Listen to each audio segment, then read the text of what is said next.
It's a great honor to stand before you today at this important party, focused on a matter that sits at the very heart of our national security and economic well-being: the fight against illegal mining, the role of NUG.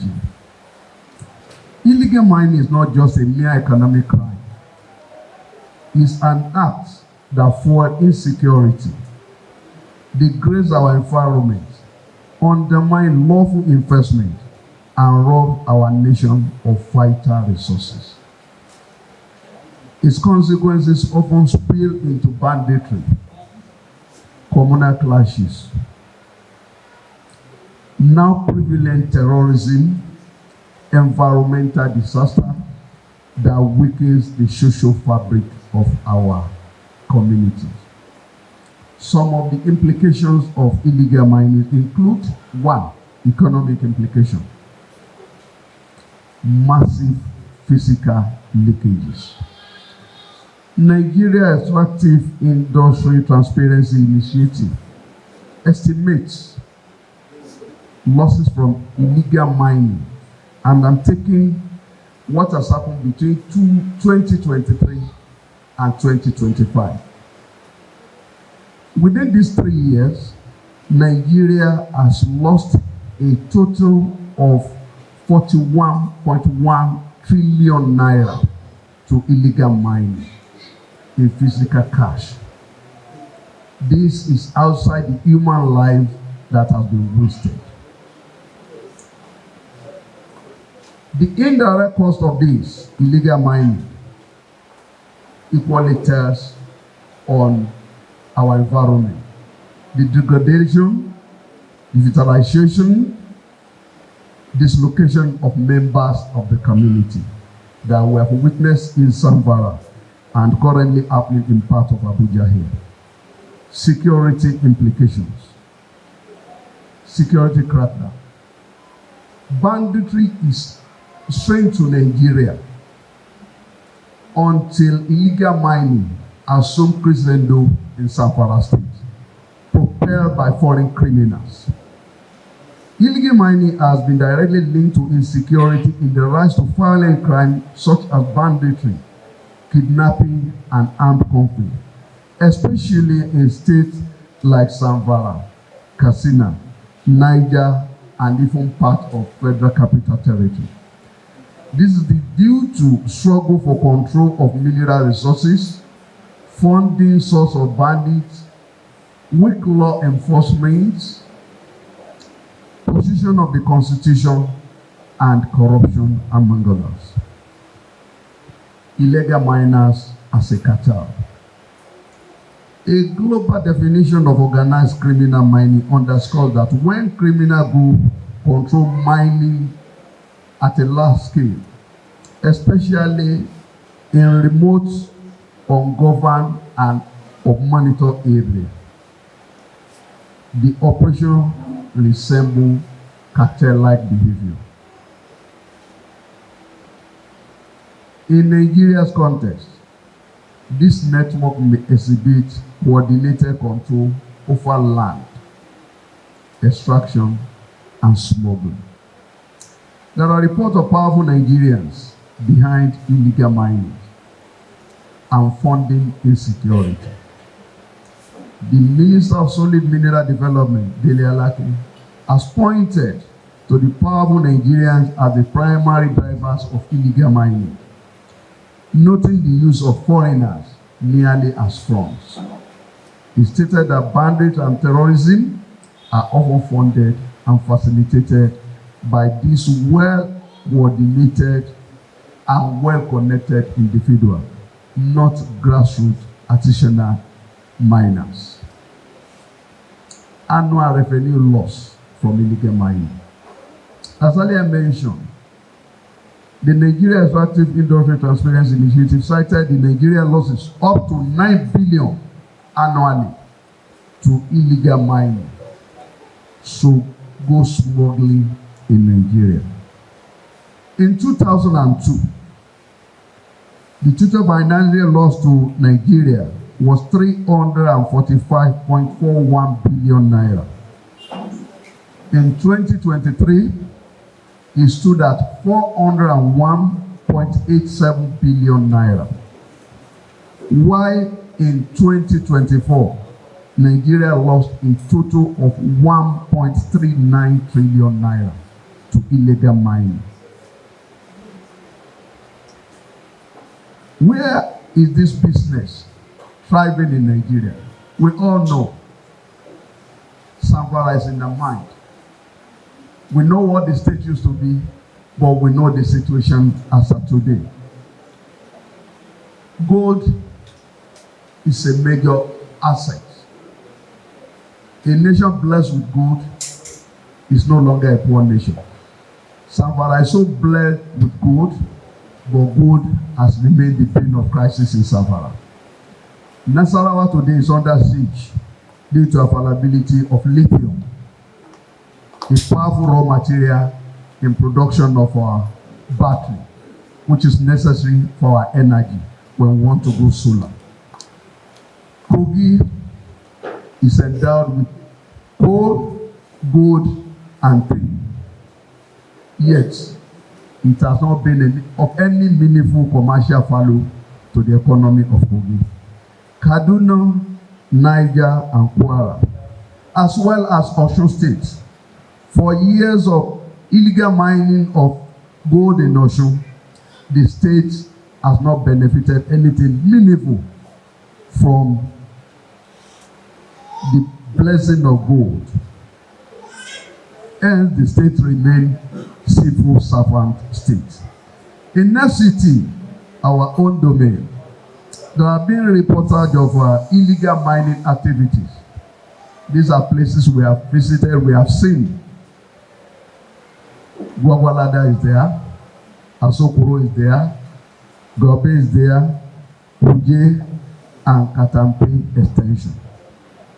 With a combined total of 72 suspects arrested by NSCDC recently, and over 400 raked in through our Operation Sweep, as reported in the Guardian newspaper and National newspaper, the Nation newspaper. The Honorable Minister, FCT, Barrister Dr. Nigerianpolitics, CON, is keen on combating this menace. It has ordered a comprehensive clampdown on illegal mining operation within the FCT. But we all remember, constitutionally, mining is still under the exclusive list. The victim of the crime reside in the state and the local community. Something ought to be done at the national level. What should be the role of the journalist? The role of journalists in collaboration with security agencies include but not limited to the following. The pen pusher. We need to do more of community engagement. Build local tip network around mining sites. Co-create hotline with MPF, NCDC for rapid reportage of activities of this illegal miner. Sensitize the community on the dangers associated with it. Because sometimes our communities, they are accomplices. Villagers collect money, release their land to strangers who come around, devastate the environment, and when they finish the destruction, they take to other sundry crimes before they relocate to another site. Intelligence sharing. By virtue of your acceptance by members of the public, you are close to the locals and you serve as a powerful weapon in terms of intelligence network. You can establish secure channel to pass geolocated evidence, such as photograph, coordinates, number plates of vehicles being used for these illegal activities. In addition to that, there's equally this role of accountability and the follow the money principle. Tracking companies, license record, and export flows to map syndicates. Publish data-led investigation. you agree with me, there's something funny about this cartel. When they get a particular license, sometimes the license are porously worded that the one meant for a local government in Savara can be brought to Abuja and they still tell you that he has the license. Then you ask yourself, where lies technology in this modern crime? Public enlightenment, like we are doing today, we still have these reasons to extend this to our local community. Sometimes people make themselves vulnerable to crime and criminality due to high level of ignorance and get rich quick syndrome. Unfortunately, some of these locals do not even get as much as 10,000 from the people who are doing them. Consistent reporting on environmental health harms and legal consequences through town hall meeting program in local languages by NUJ will assist this nation a lot. Risk assessment. Use risk assessment when reporting from volatile sites. Collaborate with relevant security agencies. Don't take the risk. Criminals are nobody's friend. And when they know you are out there to report them, your life is equally under threat. So don't do it alone. Illegal mining, as we all know, is an issue that not only threatens our environment, but also endangers lives, undermines economic development, and fuels insecurity in many parts of our country. And journalists are friends of security agencies. So there's need for us to work together and partner as well as collaborate to see that we build a nation that everyone is proud of. So it is a complex problem that calls for multi-sectoral collaboration and robust intervention. The media, as the fourth estate of the realm, is the voice of the people and will always stand as the front line. Hence, the need for effective collaboration, like I earlier said, with security agencies and stakeholders to address these worrisome problems. As gatekeepers of truth and agents of accountability, our duty as journalists goes beyond mere reportage. As usual, we must investigate, expose, and educate the public on the devastating effect of illegal mining, particularly on communities and water resources. Through balanced reportage and accurate reporting, the media can illuminate the hidden dangers, portray the human and environmental costs involved, and urge policymakers to take decisive actions. The NUJ FCT will continue to champion this cause. We will continue to amplify the voices of the affected communities, ensuring that their stories and struggles are heard nationwide, because empowering citizens with information gives them the tools to demand better regulatory oversight and environmental protection. For me, it fosters a culture of transparency and heightens public awareness, which are essential to curbing illegal mining activities. So, it is an era of digital technology and social media. The media industry has even greater reach and influence, and we have a role to play here. Hence, this Media Parley and workshop. We must leverage these platforms responsibly and disseminate vital information, debunk misinformation, and encourage a national conversation on sustainable mining practices, and that's exactly why we are gathered here today. Partnerships with environmental experts, civil society, law enforcement agencies, and government agencies, I believe, can enhance the depth and effectiveness of our coverage.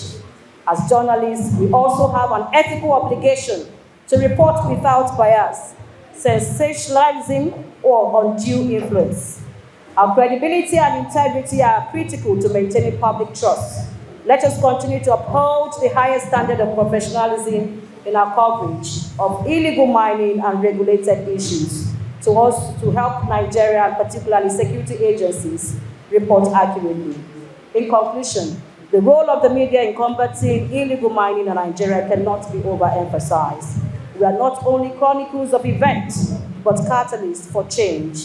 It is my hope that through this workshop and Media Parley, this interactive session with security agencies and stakeholders will help equip ourselves and also the public with the necessary knowledge, skills, and resolve to play our roles for effectively guiding and safeguarding Nigeria's natural resources and promoting sustainable development. Thank you all for your commitment, and I look forward to our fruitful discussion and deliberation of the outcome of this workshop. Once again, God bless us all. God bless the Federal Republic of Nigeria. God bless AUJFCT. Thank you very much.